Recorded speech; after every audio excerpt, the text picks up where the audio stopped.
ចំពោះទី1អ្នកដឹកនាំនិងធ្វើការជីវិតធ្វើការរបស់មនុស្សភាគច្រើនប្រៀបដូចជាការឡើងជណ្ដើរតាំងពីកម្មដំបូងទៅកម្មបន្តឡើងខ្ពស់ទៅជារឿយពីបុគ្គលិកធម្មតាជាបុគ្គលចាស់វស្សាហើយឡើងទៅធ្វើជាប្រធានក្រុមអ្នកគ្រប់គ្រងតាមបទពិសោធន៍ចំណេះដឹងសមត្ថភាពនិងឱកាសរបស់មនុស្សម្នាក់ការឡើងទៅកាន់តំណែងខ្ពស់នឹងមានតួនាទីទទួលខុសត្រូវច្រើនមនុស្សក្រោមបង្គាប់បញ្ជាមានការងារត្រូវគ្រប់គ្រងត្រូវគិតរៀបគម្រោងត្រូវសម្រេចចិត្តត្រូវដោះស្រាយបញ្ហាផ្សេងៗដែលកើតឡើងដូច្នេះសំខាន់ដែលត្រូវមានគឺប្រសិនបើចង់ធ្វើជាប្រធានក្រុម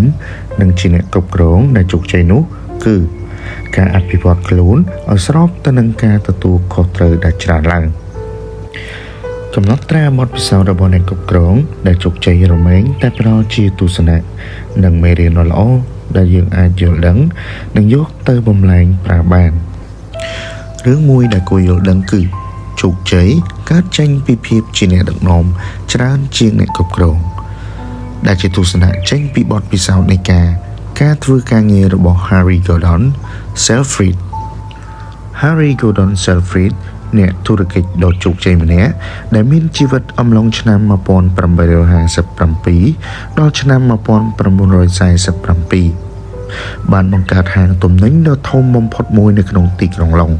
ម្ចាស់ពាក្យស្លោកដែលស្គាល់ពីពេញពីពិភពលោកថា The customer is always right ប្រែជាកាមេរ៉ាភាសាថាអតិថិជនត្រូវជានិច្ចតាមកំណត់ត្រាប្រវត្តិសាស្ត្ររបស់លោកមួយវគ្គនិយាយយ៉ាងគួរឲ្យចាប់អារម្មណ៍ថា Selfridge សម្រាប់ជោគជ័យដោយសារភាពជាអ្នកដឹកនាំមិនមែនក្នុងឋានៈជាតកែឬមេបញ្ជាការនោះទេគាត់បានប្រៀបធៀបលក្ខណៈនៃការគ្រប់គ្រងខុសគ្នារវាងមនុស្សទាំងពីរក្រុមនេះដូចតទៅមេបញ្ជាការជំរុញមនុស្សដែលនៅក្រោមបញ្ជាឲ្យធ្វើការតែអ្នកដឹកនាំវិញបង្រៀនឲ្យណែនាំពួកគេមេបញ្ជាការពឹងលើអំណាចដែលទទួលបានតែអ្នកដឹកនាំពឹងលើការនិយមចូលចិត្តមេបញ្ជាការធ្វើឲ្យកើតការភ័យខ្លាចតែអ្នកដឹកនាំជំរុញឲ្យខ្នះខ្នែងមេបញ្ជាការកែខៃភាពខ្មាស់អៀនពីបរាជ័យតែអ្នកដឹកនាំកែខៃភាពបរាជ័យមេបញ្ជាការកែខៃភាពខ្មាស់អៀនពីបរាជ័យតែអ្នកដឹកនាំកែខៃភាពបរាជ័យមេបញ្ជាការដឹងថាត្រូវធ្វើយ៉ាងម៉េចតែអ្នកដឹកនាំបង្ហាញឲ្យឃើញថាធ្វើយ៉ាងម៉េចមេបញ្ជាការចេញបញ្ជាទៅបានតែអ្នកដឹកនាំចេញបញ្ជាទៅជាមួយគ្នាប្រសិនបើយើងកំពុងឡើងចណ្ដាតំណែងខ្ពស់ឡើង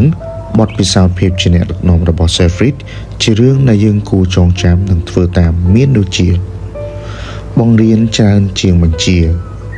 យើងគួរបង្ហាត់បង្រៀនណែនាំក្រុមការងារច្រើនជាងបញ្ជាឲ្យមនុស្សសរសើរល្អជាងឲ្យខ្លាច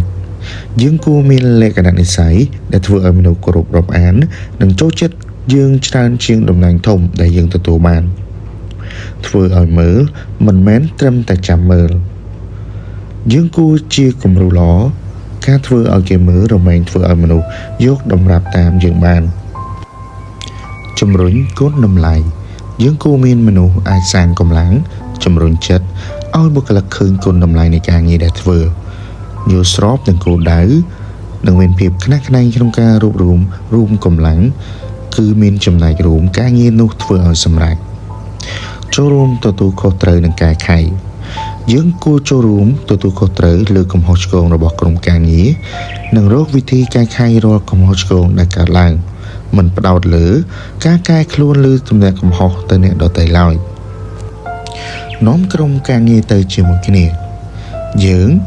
ត្រូវរួមចិត្តរួមកម្លាំងជាមួយក្រុមការងារ